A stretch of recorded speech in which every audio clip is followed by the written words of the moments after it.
कल हमने किया था सब्ट्रैक्शन ऑफ वेक्टर्स, उससे पहले किया था एडिशन ऑफ वेक्टर। अब थोड़ी सी इसकी प्रॉपर्टी समझते हैं, एडिशन ऑफ वेक्टर और सब्ट्रैक्शन ऑफ वेक्टर की प्रॉपर्टीज। पहला प्रॉपर्टी है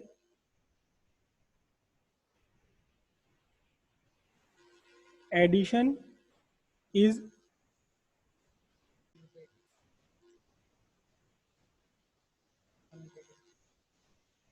commutative. Addition is commutative. Commutative का मतलब क्या होता है कि आप ए वेक्टर में बी वेक्टर ऐड कर दें या बी वेक्टर में आप ए वेक्टर ऐड कर दें, दोनों बार आपका रिजल्ट सेम आएगा, दोनों बार रिजल्टेंट बिल्कुल सेम होगा। दोनों ए को बी में ऐड कर दें, बी को ए में ऐड कर दें। इसे हम मैथमेटिकली प्रूव करेंगे। सिंपल सिंपल सिंपल सी बातें हैं, मैथमेटिक्स की बातें हैं। फिजिक्स तो बहुत कम होती है फिजिक्स बहुत कम होती है, मैथमेटिक्स ज्यादा होती है। ए वेक्टर और दूसरा ये बी वेक्टर, दोनों एक दूसरे से थीटा एंगल पर है। तो आप इनका एडिशन कैसे करेंगे? पैरेललोग्राम लॉ से कर रहे हैं एडिशन। एक पैरेललोग्राम कंप्लीट कर लिया, ये पैरेललोग्राम बन गया आपका। ठीक है, नाम डाल देता हूं ओ पी क्यू एस। और दोनों वेक्टर जहां से स्टार्ट हो रहे हैं, इन वेक्टर के इनिशियल से आप एक डायगोनल ड्रॉ कर लें, तो ये डायगोनल रिप्रेजेंट करता है आपका रिजल्टेंट वेक्टर। अभी मैं इसको आर नहीं लिख रहा हूँ, चलो आर लिख देता हूँ, आर वेक्टर हो गया ये। अब जरा ध्यान से देखिएगा, बहुत सिंपल है, बिल्कुल सिंपल है। दो बार लगाना है ट्रायंगल लॉ, दो बार लगाना है triangle law of vector addition. दो अलग अलग ट्रायंगल्स में देखिए, by triangle law of vector addition.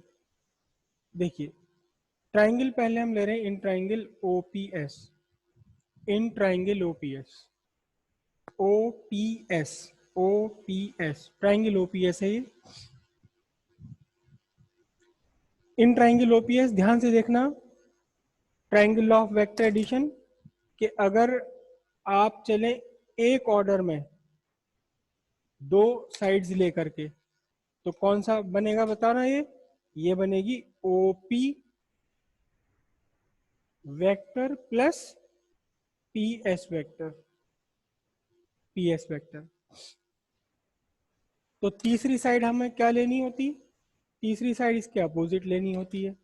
तीसरी साइड कौन सी हो गई? ओएस। ये चले ऐसे ओ पी एस, तो दूसरे पर अपोजिट डायरेक्शन में चलेंगे, ये हो गई आपकी ओ एस वेक्टर। करेक्ट। अब उसके बाद में फिर से ट्रायंगल लॉ लगाइए, लेकिन इस बार ट्रायंगल लॉ लगाना है ओ क्यू एस में, in triangle O Q S.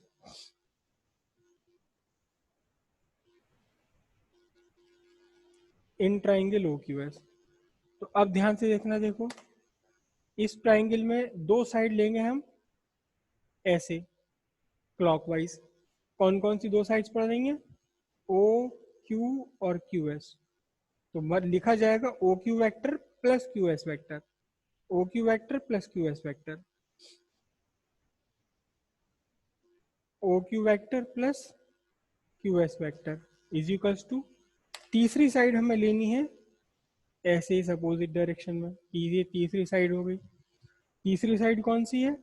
O S vector. क्या है?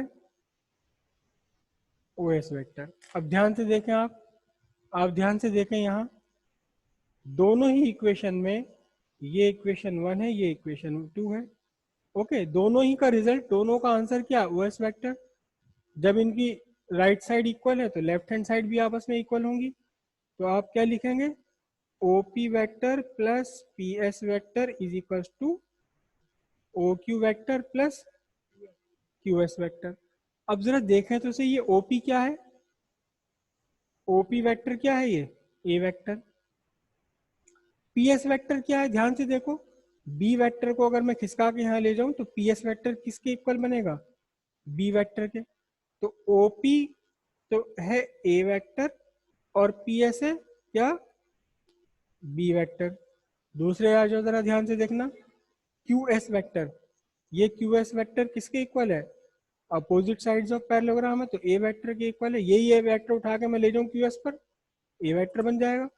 तो क्यू एस है ए वेक्टर और ओ क्यू तो बी वेक्टर है ही। तो जरा ध्यान से देखो, ओ क्यू को मैंने लिखा बी वेक्टर, क्यू एस को लिखा ए वेक्टर, हैंस प्रूफ्ड। मतलब क्या हुआ कि ए में बी जोड़ दो या बी में ए जोड़ दो, दोनों बार आपका रिजल्ट सेम रहेगा।